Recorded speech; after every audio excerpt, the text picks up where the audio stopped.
So you want to start a business. Amazing. Being your own boss means you get to lock yourself in your office and cry from stress on your own schedule. Sounds easy, right? Buy low, sell high, and suddenly you're driving a Porsche. Except 9 out of 10 businesses shut down in their first year. Less than 3% make it past 3 years. Every business ends one of two ways. Either the money runs out or you do. And here's the thing. Almost every failed business could point to one of the same 5 mistakes. Not bad luck, not a bad market. The same 5 over and over. So let's go through them one by one, so you don't become another statistic. Reason 1. Trying to do everything yourself. Most businesses start with a skilled person. A great cook opens a restaurant. A coder builds an app. A designer takes on freelance clients. And that makes sense, right? You're good at the thing, so you build a business around the thing. Here's the problem. Being good at the craft isn't the same as being good at business. The day you open your doors, your job description quietly grows. You're not just cooking anymore. You're also doing the books, negotiating with suppliers, posting on social media, answering angry emails, scheduling staff, and figuring out why the card reader stopped working 2 minutes before the dinner rush. Nobody warned you about any of that. It just showed up. Most founders don't fail because their product was bad. They fail because they were drowning in 100 small jobs they never signed up for, and there was no one else to hand them to. If you're not ready to learn marketing, sales, and finance yourself, and let's be honest, most people aren't, at least not at first, then delegate it. Hire it out. Partner with someone. Outsource it. Don't try to be a one-person company just because you were the one with the original idea. Reason 2. Building something nobody actually wants. You have a great idea. Your mom loves it. Your best friend loves it. Even your dog seems into it. Unfortunately, none of that is market validation. Family and friends are wired to support you, not to give you honest feedback. That's what makes them family and friends. Before renting an office, hiring a team, or taking out a loan, you need to answer one uncomfortable question. Does anyone outside your circle actually want this enough to pay for it? The best way to find out isn't a survey. It's an offer. Go find real potential customers, strangers, not people who love you, and ask them to actually pay, even a small deposit, before you've built the full thing. If people are willing to hand over money for something that doesn't fully exist yet, that's real signal. If they hesitate, ask why, and take the feedback seriously, even when it stings. Negative feedback at this stage is the cheapest, most valuable information you'll ever get, because it's telling you exactly what to fix before you've spent a year and your savings account building it. One more gut check.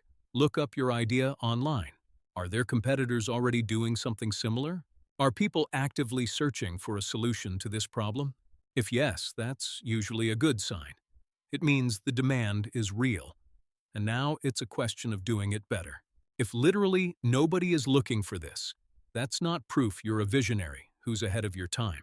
9 times out of 10, it means the market already told you no, and you just weren't listening. Reason 3. No plan, just vibes. A lot of founders treat business plans like paperwork you only write because a bank asked for one. Something to check off a list and then ignore. But planning isn't a formality. It's the tool that actually keeps you in business. Running a company without a plan is like building a house without a blueprint. You might still end up with 4 walls and a roof, but whether you can actually live in it is a different question entirely. Planning takes one massive, intimidating goal and breaks it down into small pieces you can actually act on today. Let's say you want to make $10,000 a month. On its own, that number is paralyzing. It just sits there, huge and vague. But break it down.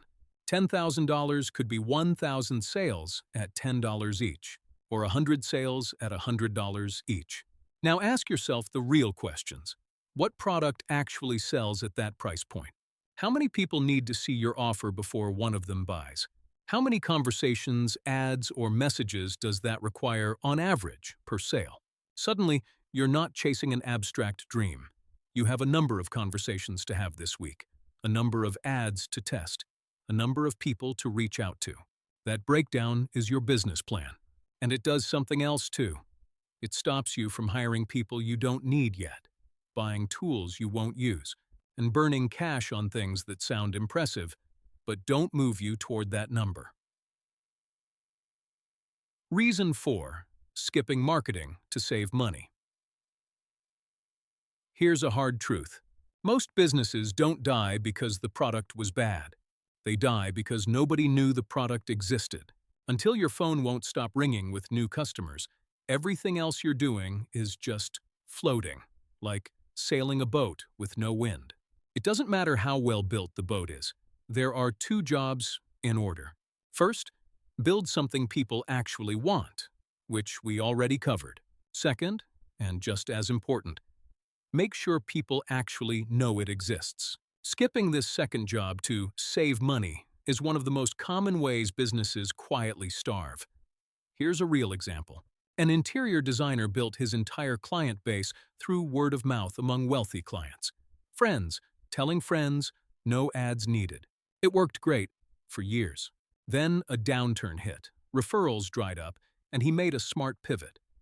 A more affordable version of his service, aimed at a completely new audience who'd never heard of him. Good instinct. But here's where it fell apart.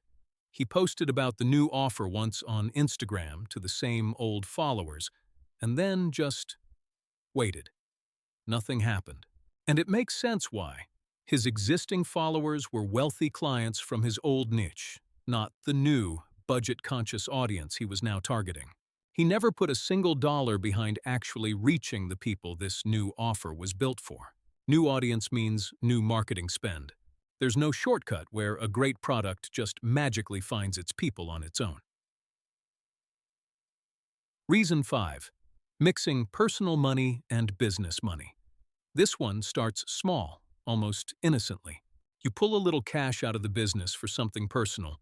You'll pay it back later, no big deal. Then a new project comes in, and you use that money to cover payments on the last project.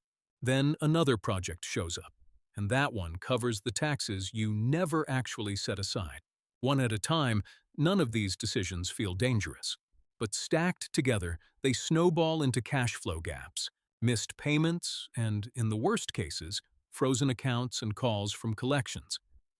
Here's the fix, and it sounds simple because it is. Money that lands in your business account is not automatically yours. Before you touch it, mentally, or better actually, subtract taxes, contractor and supplier costs, operating expenses, and ideally, some amount set aside for growth. Whatever's left after all of that subtraction, that's what's actually yours to spend, not before. If tracking all of this feels overwhelming at first, don't overthink it. Start with something as basic as a notebook or a free app on your phone, and just log every dollar that comes in and every dollar that goes out. It won't be perfect, but it's enough to keep you from finding out the hard way that you spent money you never actually had. So let's recap all 5. Don't try to do everything alone. Delegate what you're not equipped for. Validate demand before you build, not after. Plan by breaking your big goal into small, specific numbers. Budget for marketing, not just for the product itself. And always, always separate your money from the business's money. Here's the thing nobody tells you at the start. None of these 5 mistakes are exotic or hard to understand. You just read all of them in 10 minutes. The businesses that survive aren't run by people who never make these mistakes. They're run by people who catch them early, before the damage compounds. Nothing replaces persistence. Not talent, not a good education, not even genius.